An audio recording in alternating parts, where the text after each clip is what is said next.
Welcome, everyone. It is 2:03, and we'll get started on today's meeting of the CICAC EIEIO. Before we get to Mark and the presentation, on the back side, if you got there's some brief minutes. You might check if you were really here. I think so. And if anyone, wait, we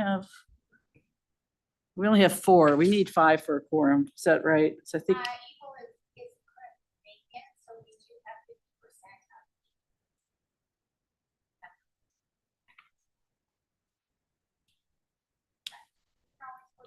Yeah, let's postpone the minutes. Yeah, we'll do that. We want to hear from. We'll postpone the minutes. And with that, I'll turn it over to Megan. Go ahead. Great. So today we have Mark here from Kittleson again. He should be familiar to everybody. We've brought him over a few times. And he is just going to present essentially the same presentation that he presented to the commission on, do you have the date in front of you? Mid-July? 17th? I think so. I think, That's, yeah. yes, I believe that's correct, on July 17th. So it'll be essentially the same presentation. I don't know if any of the members of the CICAC have participated in it. I know, Tricia, you were there in person. So depending on if everyone's familiar with it already, we can jump more into questions. But if it's new to everyone, then we can run through the full presentation. I have to confess that I did not watch it. Okay, no worries. And I was there, but it was more than a month ago. So Yeah, a refresher is good. So with that, I'll turn it over to Mark, and thank you for being here. Awesome. Right. Yeah, thanks, Megan. I'm glad to be back here. So yeah, we'll jump right in. So just a brief reminder on timeline. So this is a process that we kicked off last year, beginning with an identification of different topics for a best practices review. And since then, we've gone through a whole bunch of presentations with the commission, as well as the advisory committee, and as well as conversations with the staff. So we've all been, I think, should be familiar with this process at this point, kind of where we're at. But in terms of next steps, so right now we're finishing up the service area presentation, and we will come back over the next couple months to look at the other best practices topics as well. So the topic of collectors, as well as traffic analysis period. So just some items you could expect upcoming here. So as a reminder, just more in the near term. So we presented and had a discussion with this committee back in June. And that was the first part of our service area discussion. And really at that discussion, if we need some reminders, we do have some slides at the end. So if at the end of this, if folks want refreshers, we can do that. But that discussion was really focused on presenting travel pattern data. What does the legal code say about service areas and what's required? And then other information. And we use all of that to essentially inform the identification of different service area scenarios for further analysis. So since then, we've evaluated those service areas, those 3 different scenarios. We presented to the commission, and we're back to present and discuss those results with this group. So just as a reminder, these are the 3 scenarios that we looked at, and I'll jump into these in greater detail over the next couple slides here. But scenario 1 is just a single service area, so essentially current conditions, and we really included that to provide a baseline to the other scenarios. The second one is maintaining that single service area, but also introducing the concept of an overlay zone. And then the third scenario is actually going to more than 1 service area and looking at 2 service areas. So again, scenario number 1, this is a single service area. This is what ACHD has today, what ACHD has been using for over 10 years now. And really the key point of a single service area is that a fee collected anywhere within Ada County can be spent on a project, an impact fee eligible project anywhere in Ada County. So that's kind of the key thing to keep in mind here as we compare these different scenarios. Scenario number 2 maintains that single service area. So but also introduces the concept of an overlay zone. So in scenario number 2, a fee collected anywhere in Ada County can still be spent on an impact fee eligible project anywhere within Ada County. But what we're introducing is also an overlay zone. And really what that is it's a predefined area where traffic impact fees would differ from the rest of the service areas based on lower average trip lengths or higher mode share of people walking, biking, taking transit. So those non-auto mode shares. And so we identified the boundary that you see on the screen based on travel pattern data, and that's what we presented at our last meeting. If folks want a reminder, I can share that at the end of this presentation. But generally, it's bounded to the north by Hill Road, to the south by Overland and Federal Way, to the west by Orchard, DMP, going up to 36th, and then to the east, essentially reaching out to Bounds Crossing and then the Boise River. Hey, Mark, can I just ask you, have Yeah. you looked at the boundary relative to the current traffic zone boundaries? Are these different? Just to keeping Yeah. track of data long-term and projections. I was just curious if it Yeah. matches up or not, but. Yeah, it's a Yeah. good question. So this was based on census tract. And Okay, that's so it the might, level but that we went might be down to. something just to check, I haven't paid attention to those, but just for Yeah. data conformity going long-term. it Census might- tracts TAZs will tend to be more granular Right. than census tracts. Oh, they are, yeah. for Yeah, so sure. this is kind of, and this was basically as granular as we could get with the data source that we used. Right, So but that's within that, there might be several TAZs and there might be, then you can kind of track the current population, household jobs, and then going forward, ACHD would be able to see how that area is developing. Yeah. Versus the rest of the counny. Yeah. Absolutely, that's a all. good point. It Yeah, needs it's to be just a- easy to define and keep Yeah. track of how data evolves. Right. All right, any other questions just on kind of what we're looking at here with overlay zone? Okay. So the third scenario, that's 2 service areas. So we have an east service area as well as a west service area. And generally the boundary falls on Cole Road to the south of I-84, and then generally following north up Cole Road and on to Gary Lane. And those boundaries were determined based on similar data related to mode share and trip length data. So the same data set essentially informed kind of what we're seeing here in that split, that boundary between the 2. And in this scenario, impact fees collected in one service area would be legally required to be spent within that same service area. So that's really the main differentiating factor. And we'll go into kind of how that affects the resulting project list and fees and implementation over the next couple slides.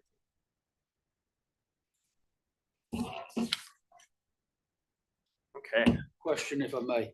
Yeah. If you go back to your slide. Collected in an area, spent in the same area, Correct. but would the impact fees be identical in each? We will get, the short answer is no, but we will get there soon. Okay. Yeah, good question. Glanced ahead in the book. Okay, so yeah, just real quick, this is just a snapshot of what we'll be covering over the next couple slides, but these are essentially the 3 different categories and evaluation criteria that we looked at for each scenario. So number 1 is the resultant project and fees.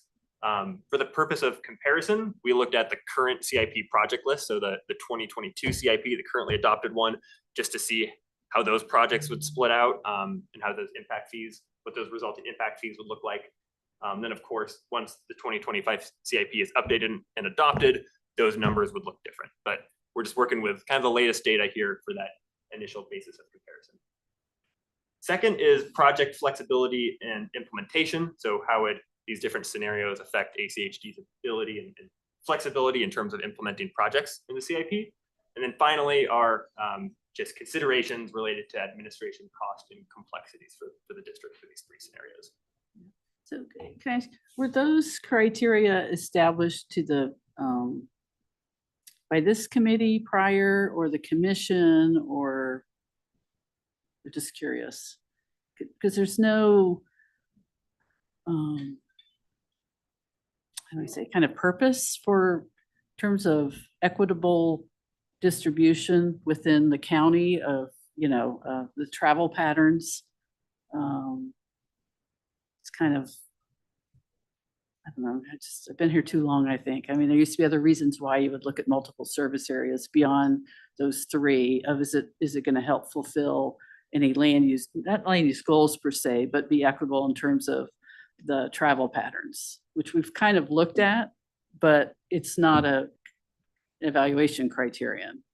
Yeah, and criteria might have been the wrong word there. Okay. These were kind of the items that we looked at for each scenario just to help compare them. And really, we determined these Okay. based on conversations and Yeah. questions that we've gotten from staff, the commission, as well as this Okay. group. Yeah, so these three categories really Mhm. came out of our visioning sessions that we did with each of the groups that Mark just mentioned, Mhm. staff, CICAC, and the commission. And like he said, the actual service areas that were presented, that's all based on the data that was yeah. presented in part one. Yeah. This is just, okay, we've identified three options that Kittleson feels is supported by the data. Mhm. So how can we see how they weigh up against each other? And these were some additional concerns that were presented to Kittleson. Characteristics, yeah. Yes. Yeah. Yeah. Yeah, sorry about Okay. that. Might have been the wrong word there with Yeah. criteria. Yeah, I came to this committee, I think, right after the visioning session, so. Yeah. All right, thanks.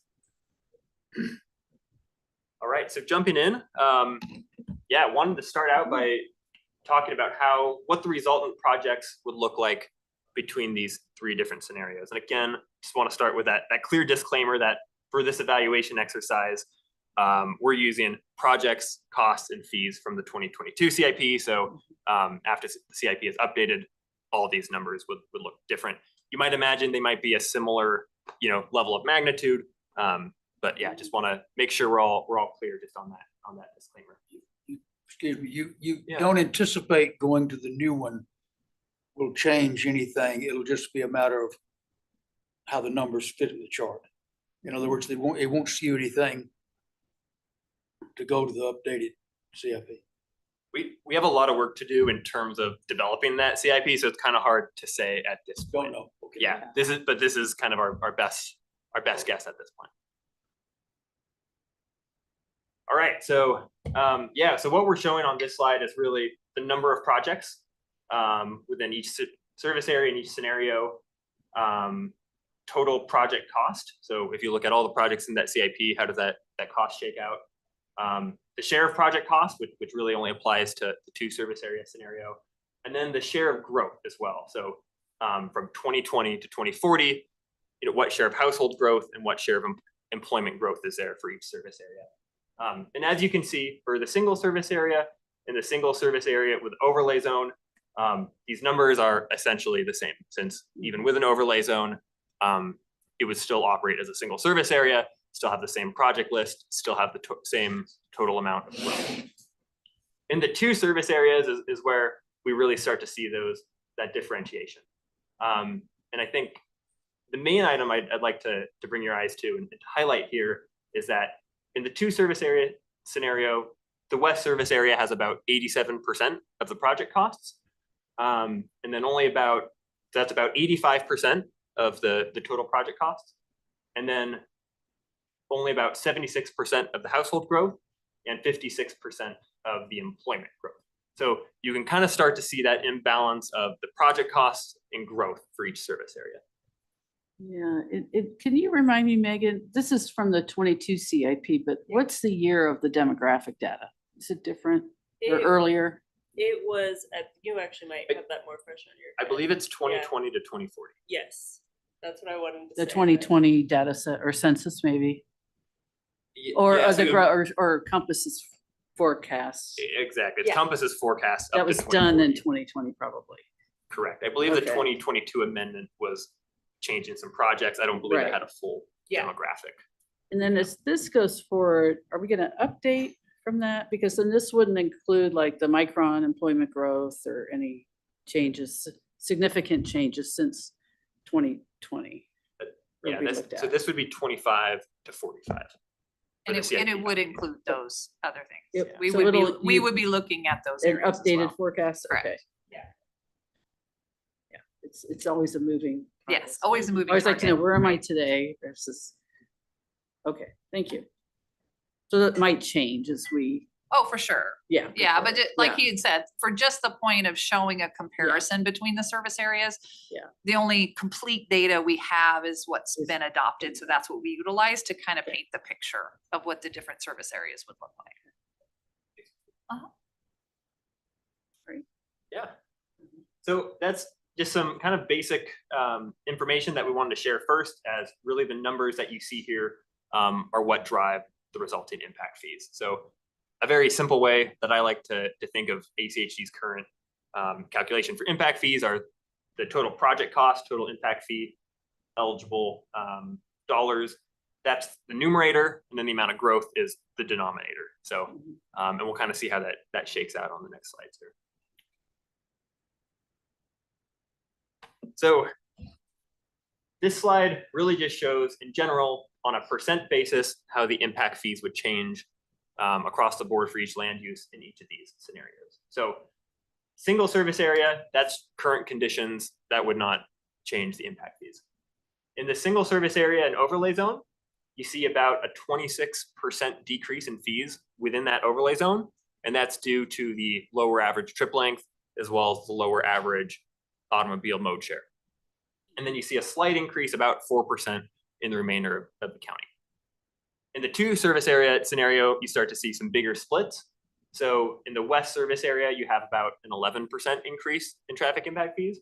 And in the east service area, about a 56% decrease in impact fees. And that number at the bottom there, the 2579, the BMT cost, that is the same cost for the single service area with the overlay zone. But correct me if I'm wrong, on the two service areas, is the VMT cost the same, or is it calculated for each service area? I think it should be for each service You area. would calculate it for each correct? service area, that's Yeah. correct. Mhm. Yeah. And then So on the this- next slide, I'm happy to flip back here, but on the next slide, we show essentially how this would translate through some of the more common land uses in the TIF schedule. So just for a single family home, as an example, right now it's just under $3,500 per unit. In the single service area and overlay zone, that would be a little over $3,600. If you're outside of the overlay zone, if you're within the overlay zone, it would be about $2,600. And then in the two service area zone, in the west, in that west service area, it would be about $3,900. And then in the east service area, it would be about $1,500. And then those same percentages essentially translate through the rest of those land uses there. So I guess maybe I'll just pause there and yeah. My brain, can you hear the hamster wheel squeaking? Let that all sink in. Yeah. Let it all- Hey, Megan, can you send like a PDF after the meeting to the Yeah. committee and- too? Because there's a lot to, Absolutely. on. Notes of the presentation? Yeah. Okay, we'll send Yeah. out the presentation okay, as a PDF, yeah. yeah. Because there's a lot to chew on. Yeah. Go back a few slides to the one that had the first dollar comparison. For instance, I was trying to do a mental calculation. Keep going. There we go. On the total project cost split there, the 547 to 95. And then of course, obviously now we're seeing the split there, but certainly that's not consistent with the 8713 in terms of the share of projects. Now that share of projects may not necessarily mean anything in terms of the money, but obviously there's a disparity between those two lines. And that last slide that you just showed us is pretty significant. Mhm. I don't dispute the fact that the east one probably, well, it's capturing it. Is it really capturing trips or is it drawing trips? Because I would have to believe that that's still a significant employment magnet for the whole valley, not only western part of Ada County, but also out of Canyon as well. So I'm just musing. I'm not. Yeah. Well, and your impact fees are calculated. Part of that is Mhm. how much of the improvements need to be made in that area. and it kind of gets divvied out, right? So what are the total costs to improve the roadways on the east side versus the west side? Obviously, there's a lot more on the west that still need to be improved. And that all of our current calculations show need to be improved versus the east. So when you're calculating out those costs, then it drops significantly the impact fees for each use. And I think what you're getting at is an important consideration throughout this process too, is Right. that one of the many reasons, but one reason why we currently have one countywide service area is because we have seen that overall we function as one system. So we've had one service area to reflect that one system. So as you were saying that in the east, you still have a lot of attractors, particularly for employment. That is a consideration of, is this the right way to divvy it up? Are those projects in the west area only serving the west area? Are the projects in the east area only serving residents in the east area? Which we know they aren't. Yeah. We're a network, so they're serving the whole county. Yeah, And back to a comment you Yeah. made earlier, Madam Chair, and that's the fact that we're gonna have a major employment attractor that will probably generate another 5 to 6 jobs per job that's created on the east side, and where will they be? Where will they Where will live they and where be? will they commute to? Yeah. I think if I'm not mistaken, the Compass Demographic Work Group is chewing on that. Updating the estimates and the forecast, because a lot of those are coming within 5 years supposedly. So the first 5 years of the forecast should Of reflect course, that. it goes back to a big thing that we've talked Yeah. about before, and that's that most of those trips will happen on the interstate system rather Right. than local system. Mhm. Yeah, well, go ahead. Micron pays impact fees. Yes. Thank you. I lived in Lewiston 40 years, where the lumber company does not, and neither did the bullet company. They were excluded from local, they don't have impact fees, but from local county taxes. Yeah. They drew the city limits around them, kind of thing. So, good, okay. Yeah, and maybe just one note in response to some of your comments. So when we calculated, go to the next slide here, these percent differences, we actually used essentially from 2020 to 2040, what's the change in vehicle miles traveled, and really tying that change to growth. So when we calculated the resulting impact fees for each service area, we took all of that into account. So if there were folks coming from the west and there were attractors in the east, as well as kind of the off network, so what's on I-84. So that should be essentially captured in kind of these numbers that we're seeing here. Mhm.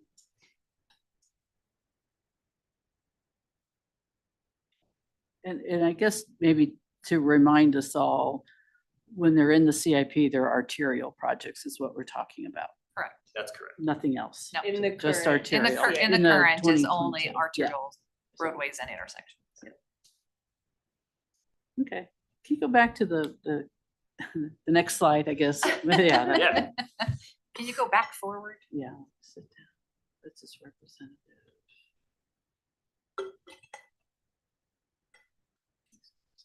Yeah, send that out. I'll have to, it's gonna take a lot of, It's a lot of Yeah, numbers. absolutely. Yeah. so it says, takes a lot of M&Ms. Yeah, I guess any Yeah. other, before we move on here, any other questions, thoughts on kind of this Well, I information? do have one question to follow up to your comment earlier about Mhm. impact fees. I would assume that if they've done what is normally expected when you pull a building permit, you pay impact fees. Correct. What was what was the size of the check for that particular facility? For Micron. Mm. Do you remember off the top of your head, Brianna? Yeah, Roughly. I don't think. $5 billion. No, just kidding. No. Just kidding. Well, they're doing it in pieces and parts, aren't they? They're not doing it all the Yeah, I time. think that's the Yeah, I think they're difficulty. I phasing, don't it's know if not. we have had all of it come through yet. No, they're doing it one big. Yeah, so we. Sorry, I was looking at you Oh. while I was. We've not had all of right? Yeah. They're Yeah. phasing it. For building. Yeah. For building permit, Mike. So, We can get you that number. Well, Yes, we can provide it'd just that. be interesting to know the magnitude of that number. Yep. Particularly since, again, the arterial system frankly isn't going to be as impacted on the east side from that as the interstate off system. and Highway 21, yeah. and that.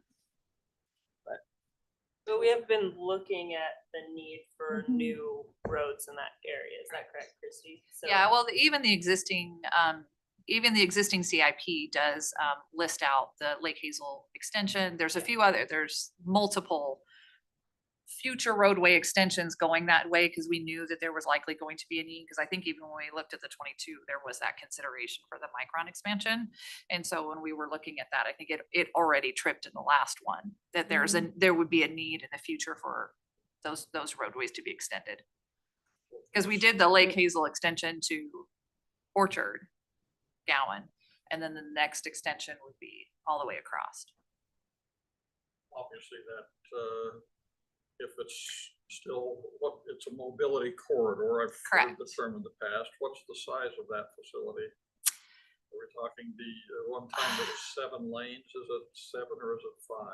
I can look in our master street map or even I think I've got my CIP on my full files here. I can look and see Again, what it but currently not is. critical, but it's. Yeah, what the that's- future, it's gonna be 5 or 7. The good one of the point is two. that it's gonna pull out of that southwest Boise Uh-huh. area. Listen, directly I live into- there now and we already use a new extension. A lot. There's also you also have the military facilities that we have a lot of people that are also already using that to get there. So there's a lot of trips that are using that instead of the state system.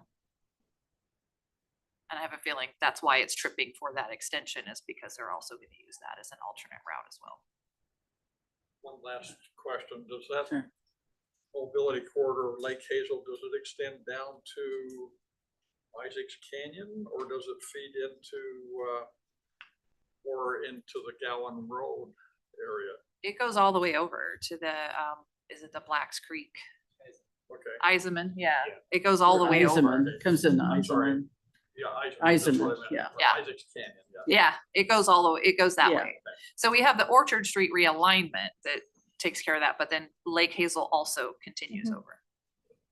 I have an update. I just saw it on my phone. Thank Oh. you, Brian. Brian texted Cynthia in our office and she said we currently have 5.2 million in impact fees assessed to Micron.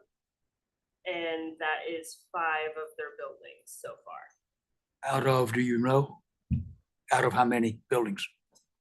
Do you know the answer to that? How many buildings total there are?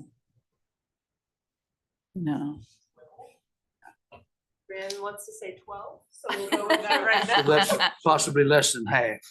Yeah, Mhm. so we can get all of that information when we send out the presentation and give you the, not just off the top of our head, but the best estimate there.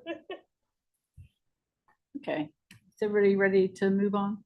One Very general question, make done. sure I understand. Yeah.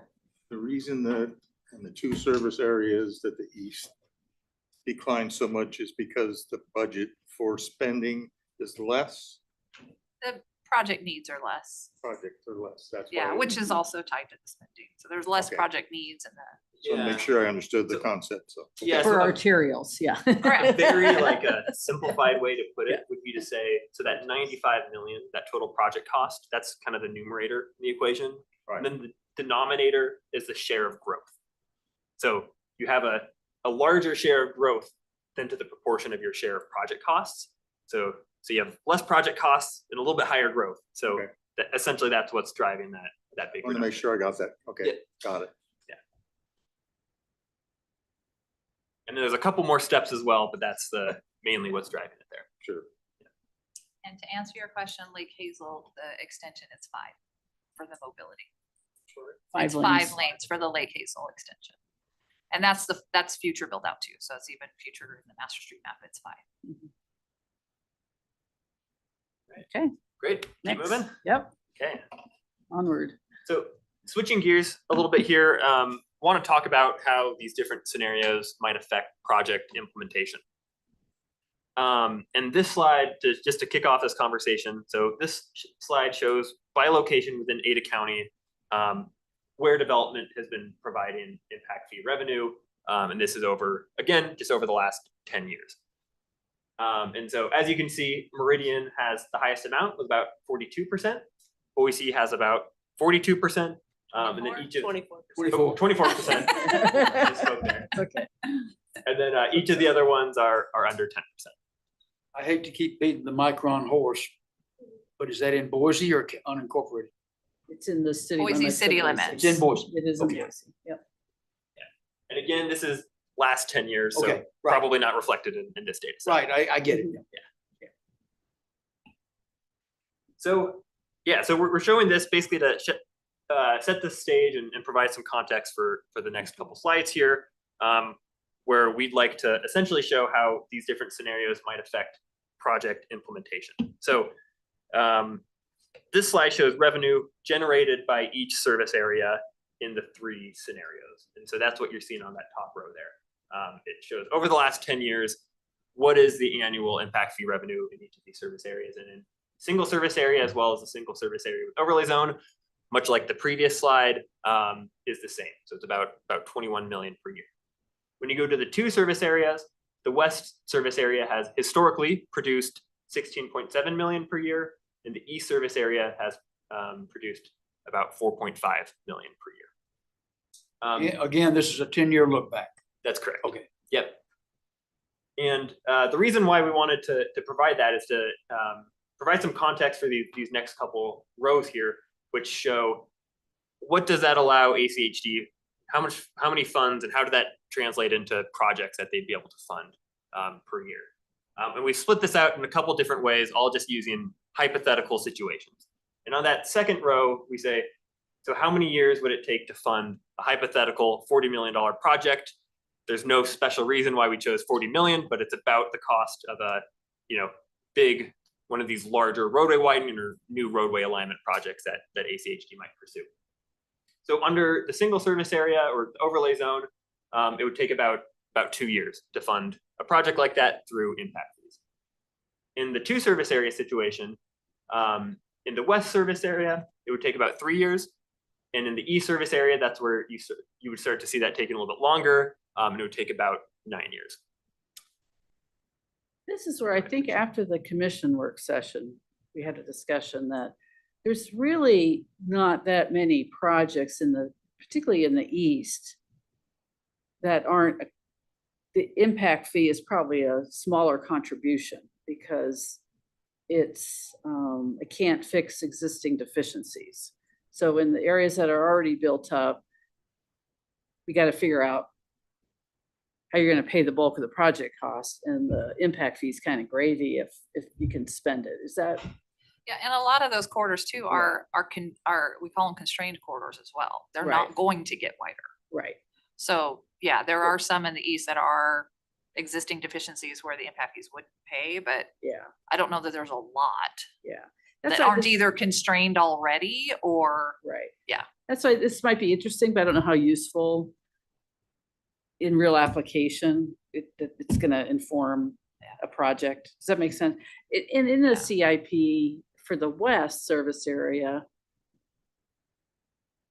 what's like the largest percentage that you expect to be paid by impact fees versus other? percentage for each project, Yeah. you mean? The roadways Or is can there a project that's like 100% impact fee? pretty much across the board, our intersections, they average out to really close to 100% impact fee eligible, the intersections themselves. Intersections. okay. The roadways can vary. They average between probably 55 to 65% impact fee eligible. Okay. Some go higher than that. It's just depending on what we're doing. Are we going from 2 lanes to 5 lanes? Are we going from 3 to 5? So it's Mhm. gonna, that percentage can vary. Okay. And I would say there's probably as many existing deficiencies in the West, if not more, than we do have in the East So the currently. intersection thing might be more Interesting to see how that, relevant to how those get funded, yeah. Yeah, most of those are How many years you might have to 100% wait. impact fee eligible, which is Yeah. really nice, because that's where a lot of your capacity issues also come to a bottleneck is at the intersections. That's why those are 100% on average. Sorry. Megan's like, No. Christy, be quiet. This is- No, that's No, I was- it's all my fault. Yes. Yeah, she's correct. Yes. Well, I do the 5 years, so I deal with all the funding side. So I see all the percentages as they come through and working through. Yeah. In those, average project costs, are those holding? No, The 10, yeah, it seems No. kind of low, but Yeah, and this is again, well, actually, why don't you answer that on where you came up with? yeah. Yeah, so Thoughts on I can here? just kind of walk through these Yeah. next two rows here. So Okay, these next two rows, that's where we try to show Yeah. it in a bit of a different light. The third row is trying to get at how many intersection projects could you build per year? And that's assuming a hypothetical cost of about $4 million per project. Obviously, there are projects that cost more than that, might be some that cost less than that. Is that the source for that 4 million, is that just based on historic costs, or is that adjusted for what we've seen happen with inflation and project costs increases? A little bit of both. I was gonna say, or is it just the current adopted CIP? Okay, yeah, project that's cost? what I I wanted think to clarify. on that. Generally, the currently adopted is a little bit less than 4 Yeah. million. I think it's Okay. more in the 2.5 Yeah. million range for a Okay. roundabout, for example. So I think we tried to take that as a starting point and boost it up a little bit. Yeah. Okay. And then so as you can see, and we present that in a different light. So the numbers you're seeing in that third row are how many of those projects could you build per year with this historical TIF revenue? And so in the single service area, it's about 5 intersection projects per year. In the west service area, it's about 4 projects per year. And then in the east service area, there would be about 1 project per year, assuming that $4 million cost. And then in the final row, very similar concept, but trying to frame it more in a mile roadway project. And that's assuming about $10 million per mile of widening. And in the single service area, that would get you about 2 miles. And then in the west service area, it would get you about 1 to 2. And then the east service area would get you about half a mile.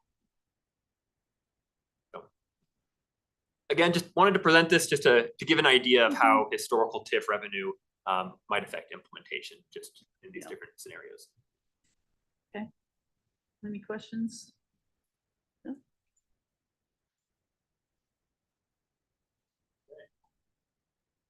And so last slide for you here, and I apologize for the wall of text.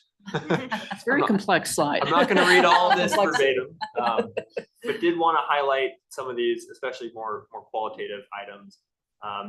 Hitting on some of the administration complexity, especially on the ACHD side, in terms of implementing these different scenarios.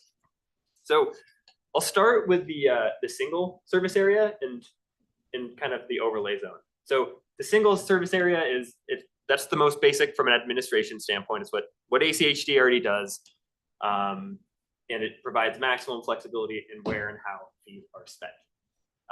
The overlay zone scenario is similar, so you still maintain that flexibility in terms of where fees can be collected and spent, but there is some complexity that overlay zone scenario introduces. So, for example, if ACHD did move forward with overlay zone, there would need to be some criteria for defining these different overlay zones based on how travel patterns change, and that's something that would need to be assessed with every update of the CIP. And then there would be some just additional time with staff time answering questions about overlay zone criteria and where those lines are. So, why is my development on one side and across the street, is on the other? So not a major item, but did just want to point it out for consideration. If I may, before you move Yeah. off of overlay zone. Yeah. And tell me, I napped through this part of the last meeting. The 2 service areas are collected here, spent here. Correct.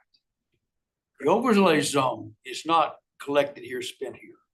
It merely impacts the amount of dollars you're collecting from developers for development for impact fees. Correct. It gets spent Countywide. countywide. Correct. Okay, And the rationale for that is because don't confuse me. I'm okay. Okay, all right. I'm okay. Yes or no answer. Yes or no answer. that makes it easy. Take a yes for an answer. Okay, Okay. thank you. Yeah, all right. So yeah, those were some of the main points of those, just in terms of complexity with the overlay zone versus the single service area.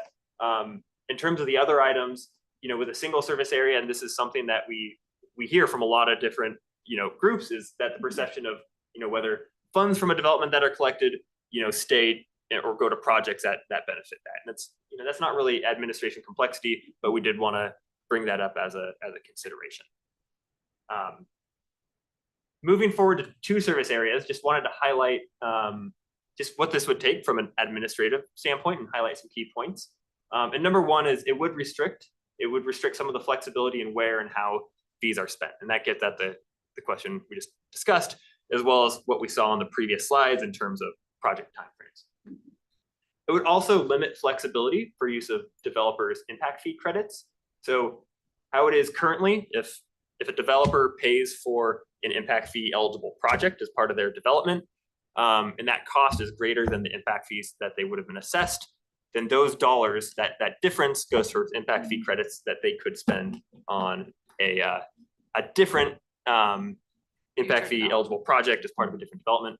ACHD staff, correct me if I'm wrong there. No, you're right. So if someone built a shopping center in one area and they had to build a roadway for us or whatever project they helped us construct, that's a benefit to ACHD because we don't have to put it in the integrated 5-year work plan. We can go ahead and get that project built right away, but they only are liable for the amount of that project that their development is generating.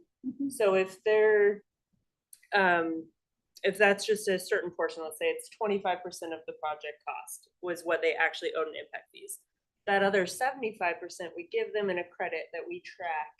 And if they build another large development, maybe now they're building a housing development somewhere else in the county, they can come to us and say, hey, I'm building X number of single family homes. I've got that impact fee credit from that roadway I built for you guys.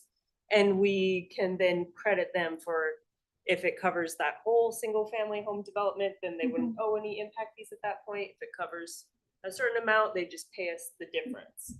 So they're basically giving us a loan in a way of building some infrastructure for us, saving some time for us, getting the project in the ground, but it's benefiting more than just their one development. And that's, oh, excuse me, that's voluntary though, right? Yes, Yeah. yeah. No, Well, I mean, to a degree. I mean, sometimes, it's hard. If we're able to do that, sometimes the traffic impact study shows that there needs to be improvements for their development. So it's either a phasing or we're able to work out a cooperative development so they can go build it now. Some examples of that is Brighton has a large development they're doing between Lake Hazel, Meridian Road to Eagle Road.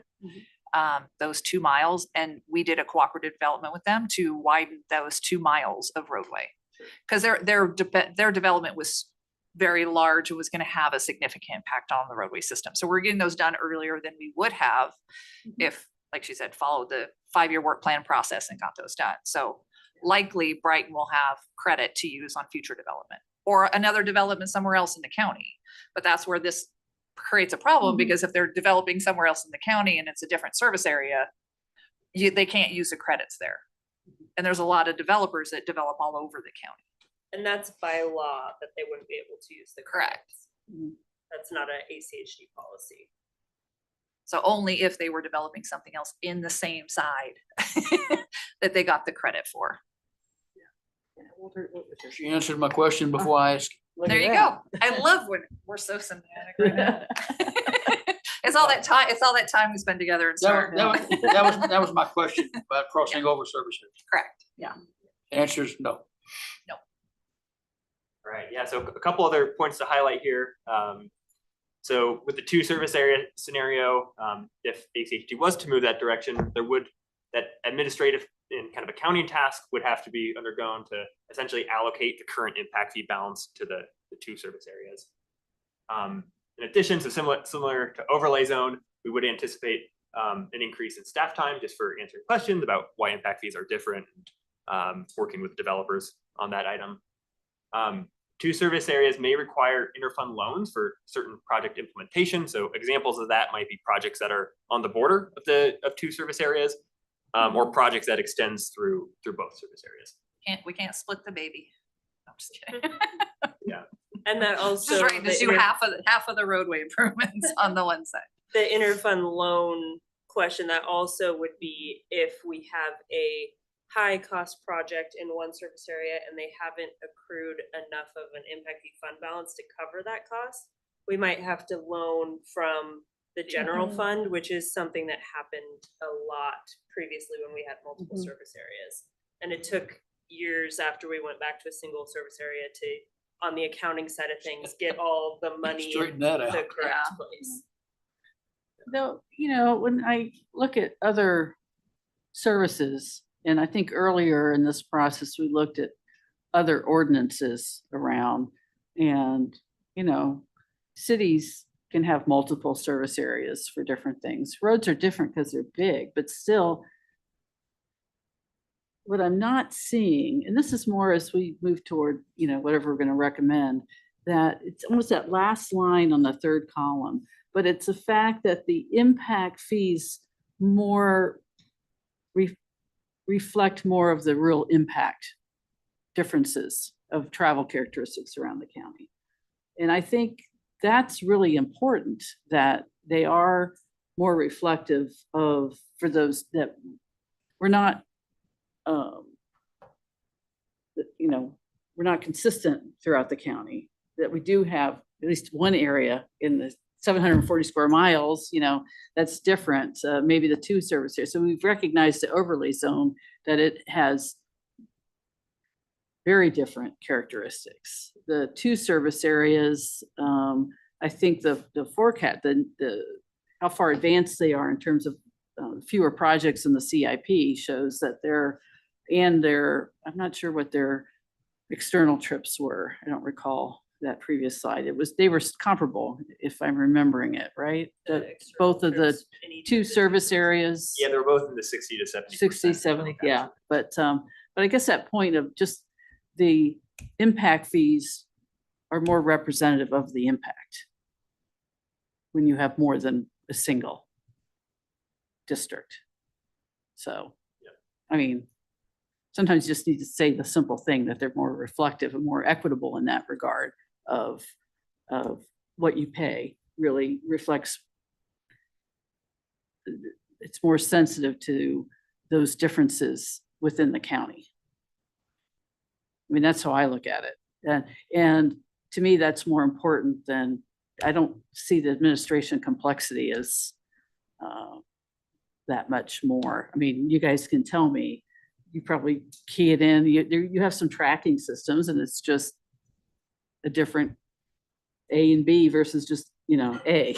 You have to differentiate the area, but, and there is tracking, but I think the question is it undue versus the benefit of having the impact fee reflect more of the real impacts to an area of Ada County? That's how I look at it, but only you can answer that. And that's where I see and listen to the commission think, oh, it's going to be more hassle. And I'm like, I'm not seeing it. You'll have to tell me, what is the hassle? It is a bigger strain administratively, but this is just one component. Yeah. On looking at all of the things we look Right. at on whether 1, 2, 3, which service areas, Right. this is just one of them. Okay. This is, we're not highlighting this to say this is the thing. Yeah.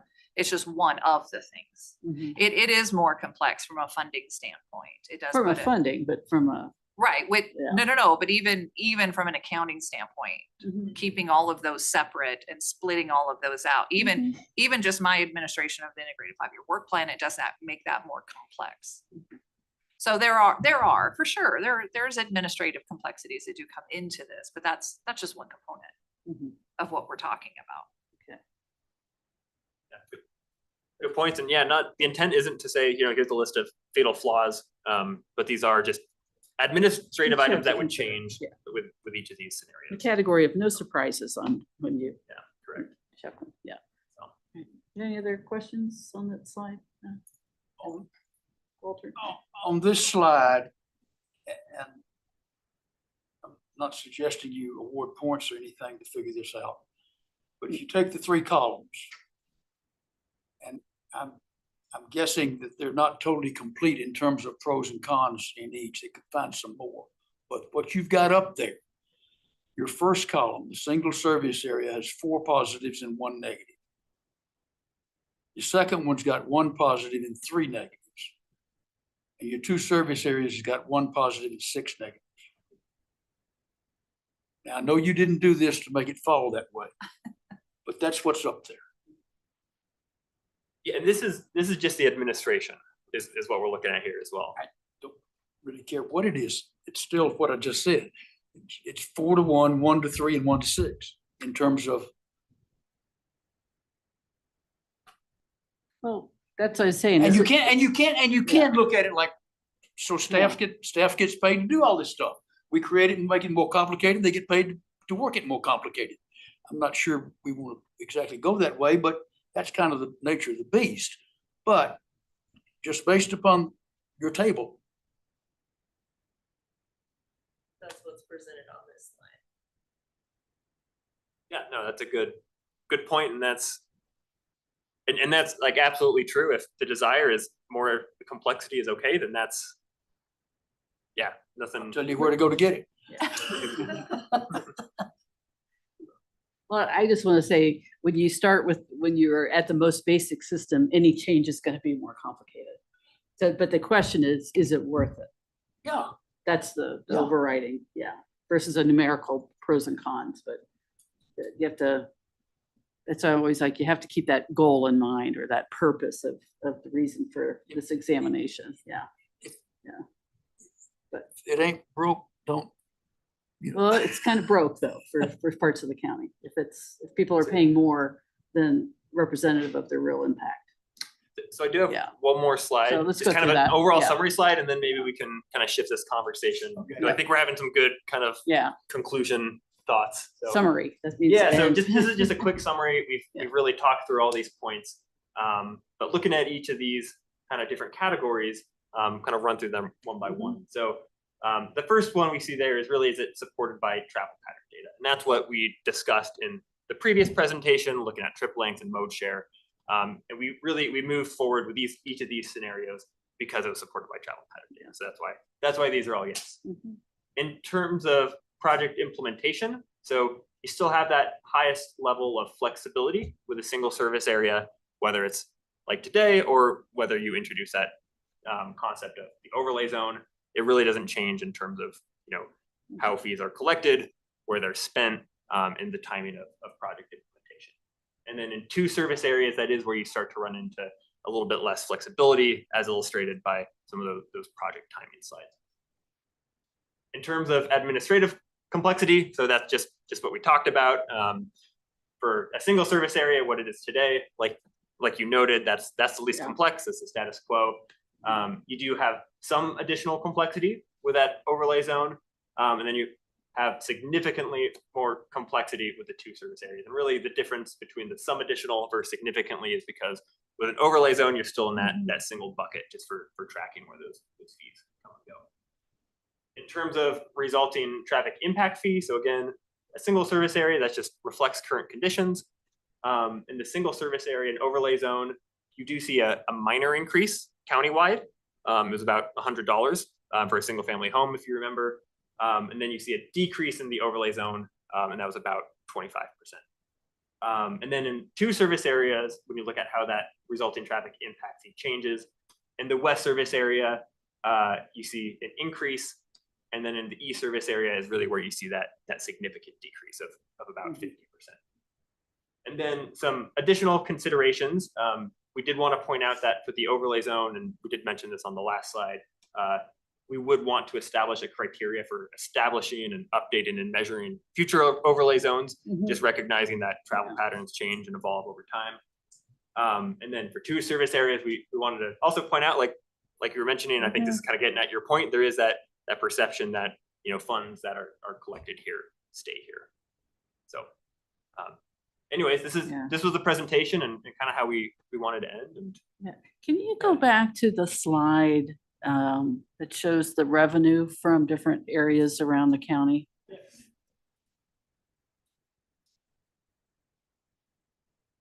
Just a 10-year 10-year So snapshot. that's the revenue the last 10 years. And we've had impact fees for what, 30 years? Is that about right? A long It's time. The early 90s. Yeah, Yes.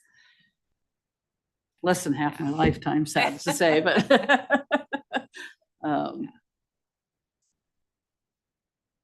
Because I guess now, yeah, this is 10 years, but so 25. So that's see that, what I'm confused on this slide, it says project implementation, but then you're talking about revenue, not projects. Am I reading that right? That's why Yeah, I so- wanted to, The reason we put Where's this in that? here was kind of just to tee up this slide, Under that category. because we wanted to Okay. provide Conversation. just oh, a under a snapshot of category. where that TIF Yeah. revenue is coming But from. that, if you go back, that map is where the revenue from impact Correct. fees.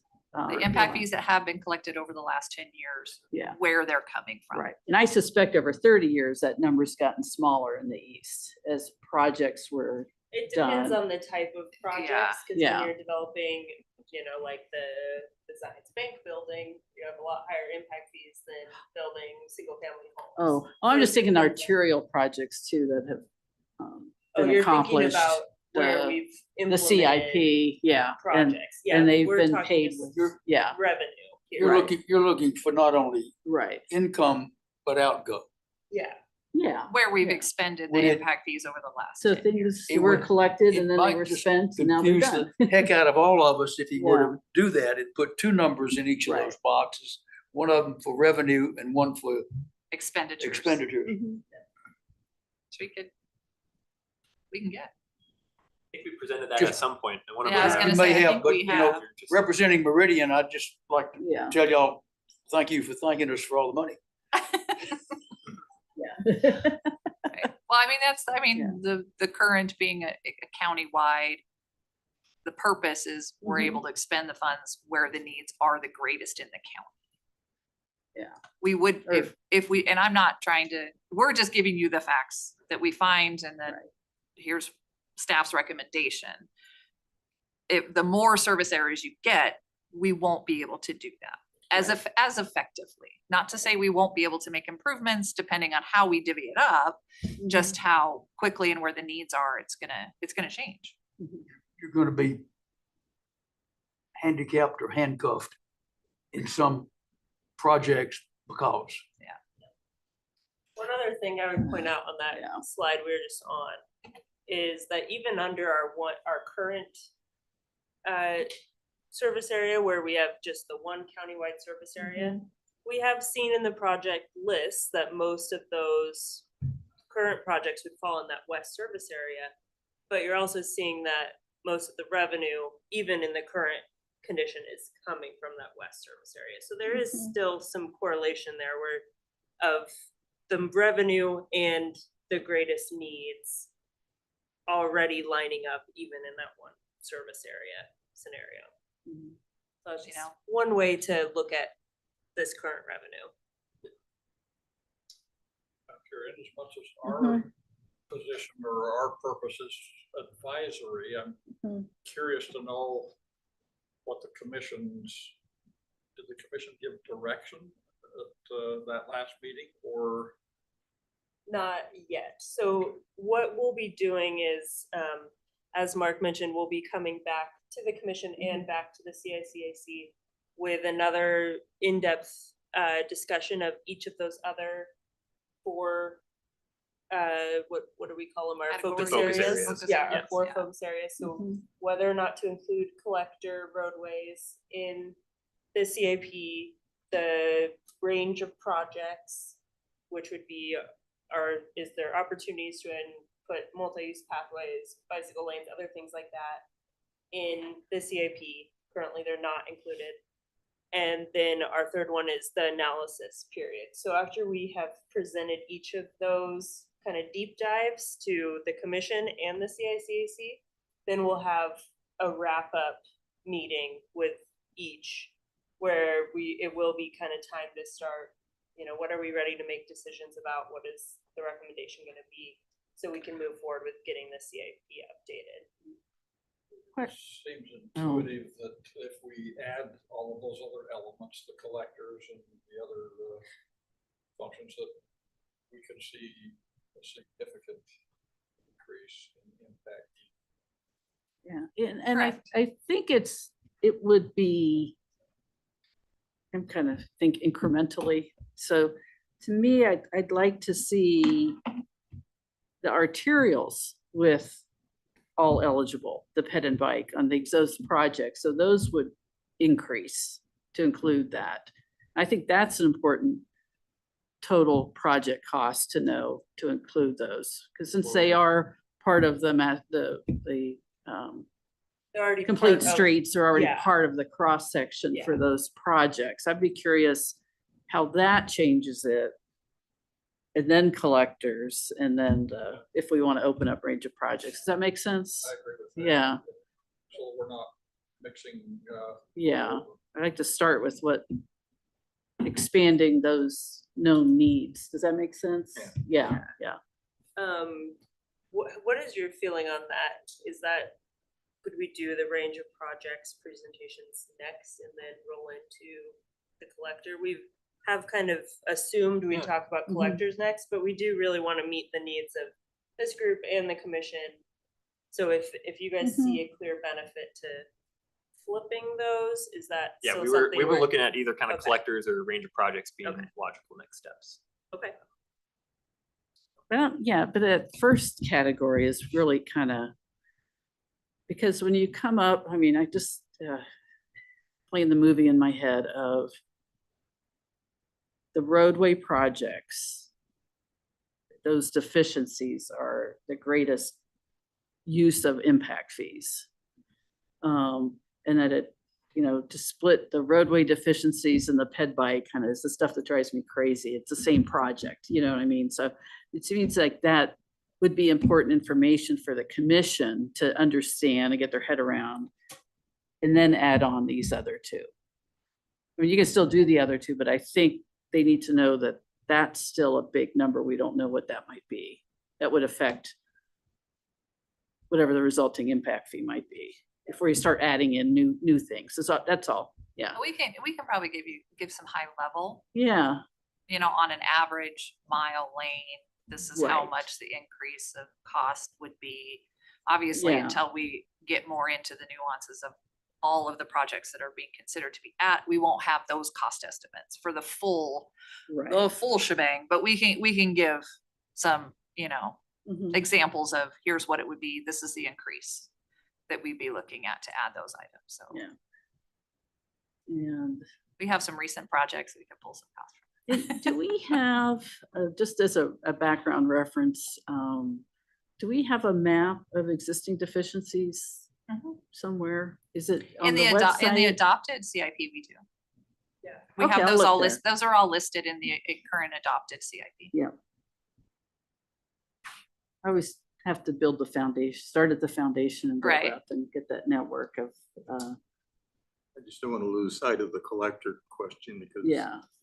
Oh, yeah. Star and Mhm. Garden City, we're so limited what we can use the money for.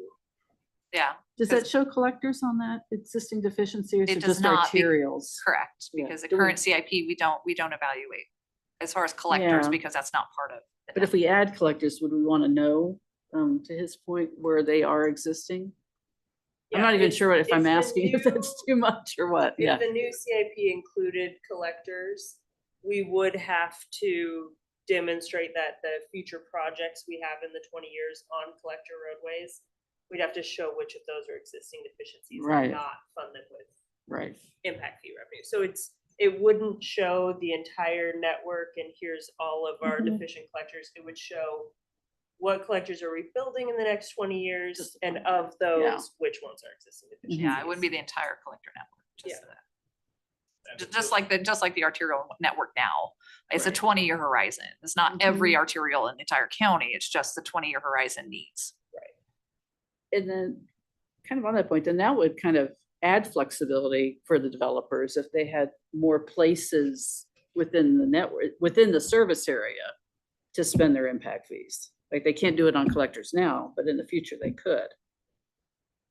So that would relieve that. That would be us Concern. that would shift depending on how that looks, right? With the collectors, if Yeah. they were added, what what level that they're added at, if it's Mhm. us, same thing with the arterials. It wouldn't be the developers building the collectors any longer, it would be ACHD building them. We would collect the impact fees to Yeah, then build the yeah. roadway. Right. Well, as a developer, I don't know that I want you Yeah. building my collector. I don't- Mike, I don't want to build your collectors. No, I'm just kidding. You're gonna put them in places that I may not want them. Plus, I see that suddenly where we have such tremendous needs on our arterial system, Mhm. that we really dilute the ability to get that arterial system up to where it needs to be if we start adding the collectors, unless we just really pour in Right. additional dollars into the impact fee. I mean, Yeah. it's scary on both ends, frankly. Well, see, now you're jumping ahead into future presentations. Ah, They're giving him a okay, preview you're of giving- issues. Yeah. I can't wait. You're giving him some insight on. Okay. Yeah. So with that being said, when would we anticipate a next meeting of this group? Yeah, I think it was October 9th, we were targeting for the next commission. meeting, Yes. That's correct. Okay. Yep. 10/9. So this would be maybe late October, something in that timeframe. Okay. That's good. Anyone have anything else for the good of the order? No? Any thoughts or feelings on the Thoughts, service feelings? areas? You want to share? Can't wait to see the presentation on the law of unintended consequences. Right? Yeah. How are we gonna divide up the commission if we have two service areas, a that's- representation and Yeah. if you draw the line down the middle of the road and this is how you do all those things, that's gonna be a real monkey to watch. Well, your commission districts Yeah. are population based right Yeah. now, so they would just Is like what it it's is. almost like we Yeah. have our neighborhood planning areas divide up the whole county. And Mhm. sometimes you have 2 to 3 commissioners on one neighborhood planning area, and it doesn't, it's just a line, Just wait to see all those spinoffs from it. That's right? Okay, well, I want to thank you guys. Thank you for all your work, Mark and Sonia and whoever else, I'm sure, unless you did it all by yourself. A team effort for sure. Team effort. Is there a motion to adjourn? Mike, So moved. all right. second. Second it, all right. All in favor? Aye, we have adjourned. Thank think you you so can much. just, Unanimous consent. Unanimous, but How are you, yeah, I sir? get in old habits, Mike, Uh-oh.